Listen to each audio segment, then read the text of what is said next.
C'est le frère Franck Dubois, dominicain, qui prononce l'homélie.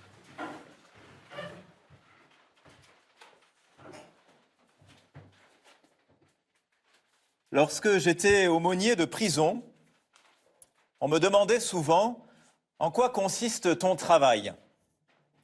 À quoi je répondais invariablement « Je m'invite chez les gens à boire le café. » Et ce n'était pas qu'une boutade. Les détenus, eux, n'aimaient pas forcément cette explication. Oui, ils me conviaient dans leur cellule pour parler avec eux, mais à un détail près, ce n'est jamais eux qui m'ouvraient la porte. Car eux, bien sûr, n'avaient pas la clé de leur cellule. Elle leur serait d'ailleurs fort peu utile. Une cellule de prison ne s'ouvre pas de l'intérieur. C'est pourquoi beaucoup n'acceptaient pas de dire qu'ils étaient chez eux, en prison. Le plus souvent, on a les clés de chez soi. Pourtant, l'espace de quelques minutes, la conversation nouée entre les murs serrés donnait à la petite pièce à la fenêtre grillagée un air d'humanité, d'hospitalité. Je suppose que c'est bien Élisabeth qui ouvrit à Marie. Ou est-ce si simple? Car Marie ouvre la parole en parlant la première. On ignore ce qu'elle dit, mais quel effet! Car sitôt ces mots entendus, les langues se délient. Cela faisait longtemps qu'Élisabeth n'avait pas parlé, puisque, souvenez-vous, Zacharie, son mari, était sourd-muet depuis qu'il avait douté du message de l'ange annonçant la nouvelle de la naissance de son enfant. Enfin, Marie offre à sa cousine quelqu'un à qui parler. Et du profond de ses entrailles, Élisabeth répond à la bénédiction reçue par une bénédiction donnée. Tu es bénie. Marie est un ange pour sa cousine, messagère de la grâce qu'elle a elle-même reçue. Sa visitation est une autre annonciation.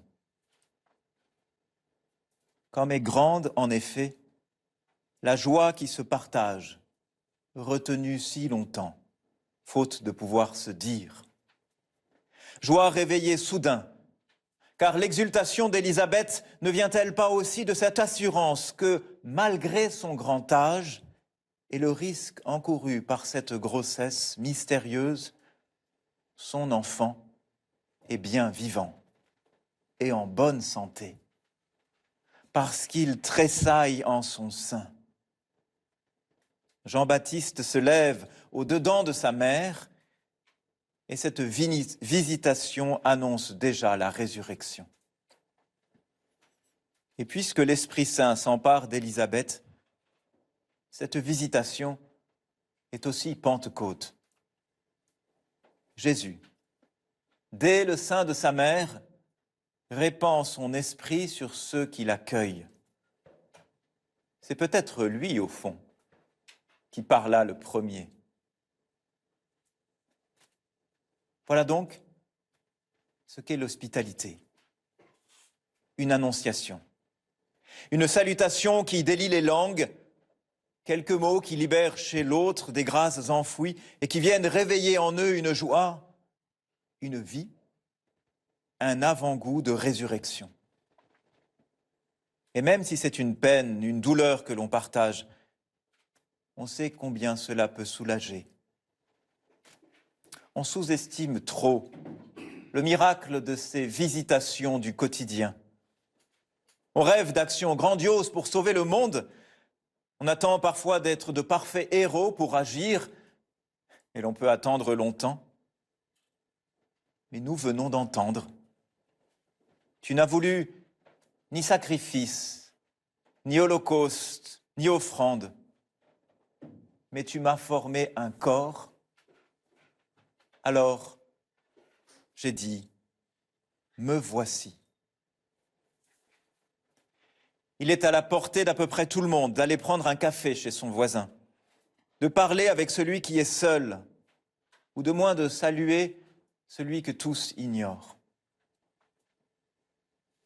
Marie, frêle femme, ne devait pas être encombrée en chemin. On ne mentionne ni fleurs, ni chocolat qu'elle aurait apporté à sa cousine. Elle arrive les mains vides, mais toute remplie du Fils qu'elle porte, presque incognito.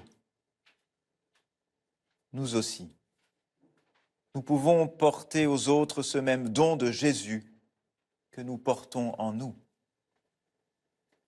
Ne sous-estimons pas les résurrections, les pentecôtes que peuvent initier nos visitations. Un jour, que je visitais un détenu, machinalement, un surveillant pressé est venu refermer la porte de la cellule où l'on se trouvait. Tranquille, nous avons poursuivi la conversation, sirotant un thé préparé sur un modeste réchaud. Et alors que finalement, le surveillant zélé s'aperçut qu'il avait enfermé l'aumônier et qu'il me rouvrit, le détenu aperçut la clé serrée dans ma poche. « Mais tu avais la clé ?» Il avait oublié, le temps béni d'un thé, que son côté de la porte n'avait pas de serrure.